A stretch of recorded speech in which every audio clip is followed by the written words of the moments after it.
பிரியமானவர்களே, ஆண்டவராக இயேசு கிறிஸ்துவின் நாமத்தினாலே உங்கள் யாவரையும் நான் அன்போடு கூட வாழ்த்துகிறேன். எல்லாருமே சந்தோஷமா இருக்கிறீங்களா? இந்த நாளிலே தேவனாகிய கர்த்தர் நம்மோடே கூட பேசுகிற ஒரு வார்த்தை என்னவென்றால், சகரியா தீர்க்கதரிசியின் புஸ்தகம் 4ஆம் அதிகாரத்தினுடைய 6வது வசனம்.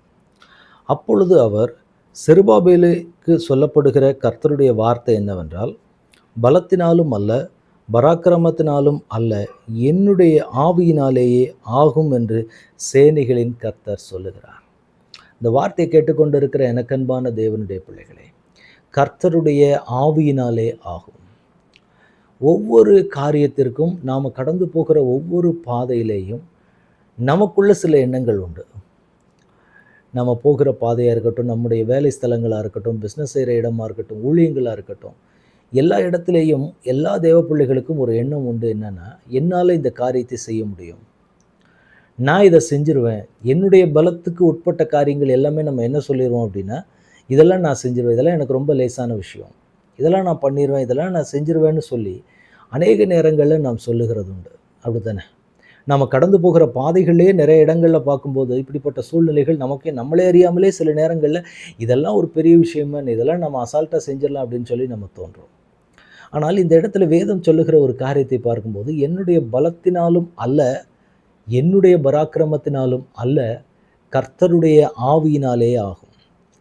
இதை நம்ம எல்லா சூழ்நிலைகளிலையும் அறிக்கையிட வேண்டும். எனக்கு பலம் இருக்குது, இதை செய்வதற்கான பலன் இருக்குது, திராணி இருக்குது, ஆசீர்வாதம் இருக்குது, அதற்கேற்ற ஆள் சப்போர்ட் எல்லாமே எனக்கு இருக்குது.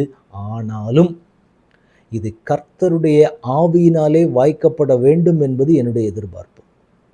இதைத்தான் நாம் ஆண்டவருடைய சமூகத்தில் வாஞ்சிக்க வேண்டும் என்பது தேவனுடைய எதிர்பார்ப்பு. என்னுடைய பலத்தினால இதை நான் செஞ்சிட்டேன், என்னுடைய வைராக்கியத்தினால, என்னுடைய திறமையினால, என்னுடைய தாளந்தினால நான் இதை செய்து விட்டேன் அப்படின்னு நாம் சொல்லாதபடிக்கு சில சூழ்நிலைகளை தேவன் நம்முடைய வாழ்க்கையில் சில காரியத்தை அனுமதிப்பார். ஏன்னா நம்ம மாம்சத்தில் எவ்வளவோ தூரத்துக்கு போராடி பார்ப்போம் சில காரியங்களுக்காக. அப்போ அந்த இடத்துல என்ன நடக்கும் அப்படின்னா, இதெல்லாம் நம்ம முடிஞ்சிரும்னு நினைப்ப முடியாது, இதெல்லாம் நம்ம செஞ்சிடலான்னு நினைப்போம், ஆனால் செய்ய முடியாது. மனுஷனுடைய பலமும் மனுஷனுடைய பராக்கிரமும் ஒரு அளவுதாங்கிறத ஒரு ஸ்டேஜில் கர்த்தர் நமக்கு உணர்த்தி காண்பிப்பார். மகனே, நீ மனுஷன்தான், நான் தேவன்தான், உன்னால் எல்லா காரியங்களையுமே செய்ய முடியாதுங்கிறத எல்லா தேவ பிள்ளையும் உணர்ந்து கொள்ளும். உணரலை அப்படின்னா ஒரு சூழ்நிலையில் கர்த்தரே நமக்கு உணர்த்தி காண்பிப்பார்.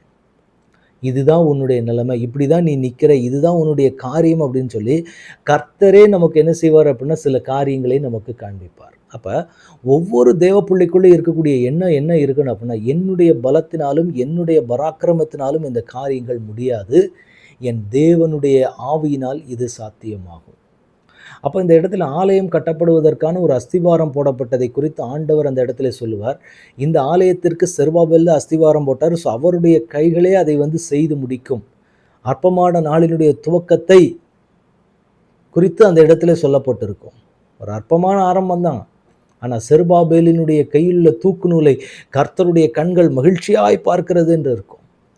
அப்போ இந்த வார்த்தையை கேட்டுக்கொண்டிருக்கிற தேவனுடைய பிள்ளைகளே, உங்களுக்கும் எனக்கும் கர்த்தர் சொல்கிற ஒரு ஆழமான ஒரு காரியம் அப்படின்னா, உங்களுக்கும் எனக்கும் என்னதான் பலம் இருந்தாலும் சரி, பராக்கிரமம் இருந்தாலும் சரி, என்னத்தை கொடுத்தாலும் செய்து கொள்ளக்கூடிய ஞானமும் தாளந்தும் விவேகமும் எது இருந்தாலும் சரி, நான் நம்பி இருப்பது என் கர்த்தருடைய பலனை மாத்திரமே.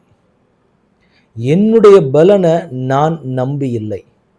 என் கர்த்தருடைய பலனையும் கர்த்தருடைய சத்துவத்தையும் கர்த்தருடைய ஞானத்தையும் மட்டுமே நான் நம்பி இருக்கிறேன். நான் முற்றிலும் சார்ந்திருக்கிறது என் கர்த்தரை தான். இதை நாம் அறிக்கையிட பழக வேண்டும். எல்லா நாளுமே நான் என்ன நம்பி இல்லை, நான் நம்பி இருக்கிறது கர்த்தரை மாத்திரமே. கர்த்தரால் எனக்கு நன்மைகள் வரும், கர்த்தரால் எனக்கு கிருபைகள் வரும், கர்த்தரால் எனக்கு தாளந்துகள் வரும், கர்த்தரால் எனக்கு உயர்வு வரும், கர்த்தரால் இந்த காரியத்தை நான் செய்து முடிப்பேன், கர்த்தருடைய ஆவியானவர் எனக்கு பலப்படுத்தினால் இதை நான் செய்து முடிப்பேன், கர்த்தர் என்னோட கூட இருந்தால் இதை நான் செய்து முடிப்பேன், கர்த்தர் எனக்கு சகாயராக இருந்தால் இதை நான் செய்து முடிப்பேன். இப்படி தான் ஒவ்வொரு நாளும் நாம் அறிக்கையிட்டு கொண்டே வர வேண்டும். இதைத்தான் தேவன் நம்மிடத்தில் எதிர்பார்க்கு. இது செருபாபேலுக்கு சொல்லப்பட்ட வார்த்தை. நாம் இன்னைக்கு விசுவாசத்தோடு இந்த வார்த்தைகளை நாம் அறிக்கையிடணும். ஆண்டவரே, இப்படிப்பட்ட சூழ்நிலைகள், இப்படிப்பட்ட காரியங்கள் மத்தியில் தானே நானும் இருக்கிறேன், எனக்கும் இப்படிப்பட்ட நன்மைகளை கிருபைகளை தேவன் தருவாராக. நான் என்னுடைய பலத்தையோ என்னுடைய பராக்கிரமத்தையோ நான் நம்பி இல்லை, நான் நம்பி இருக்கிறது கர்த்தரை. அந்த கர்த்தரை நம்பி நான் இருக்கிற பொழுது நிச்சயமாக தேவன் என்னோட கூட இருந்து பெரிய காரியத்தை செய்வார். அவரால் மட்டும்தான் செய்ய முடியும். எனக்கு பலம் இருக்கு, பராக்கிரமம் இருக்கு, ஆனாலும் நான் நம்பி இருப்பது தேவனை. இதைத்தான் தேவன் உங்களிடத்திலும் என்னிடத்திலும் எதிர்பார்க்கிறார். அப்ப ஆண்டவருடைய கரத்துல ஒப்பு கொடுங்க. நிச்சயமாக நம் மத்தியிலே தேவன் பெரிய காரியங்களை செய்வார். அல்லேலூயா. ஆண்டவருடைய சமூகத்தில் இப்போ நம்ம ஒப்பு கொடுக்கலாமா? ஒப்பு கொடுத்து ஜெபிக்கலாமா? தகப்பனே, உம்முடைய கரத்தில் எங்களை ஒப்பு கொடுக்கிறோம். இம்மட்டும் சேனைகளின் தேவனாகிய கர்த்தர் எங்களை நடத்தினீங்க, பாதுகாத்தீங்க, பலப்படுத்தினீங்க. உங்க கரத்தில் எங்களை முழுவதுமாக நாங்கள் தாழ்த்தி அர்ப்பணிக்கிறோம் தகப்பனே.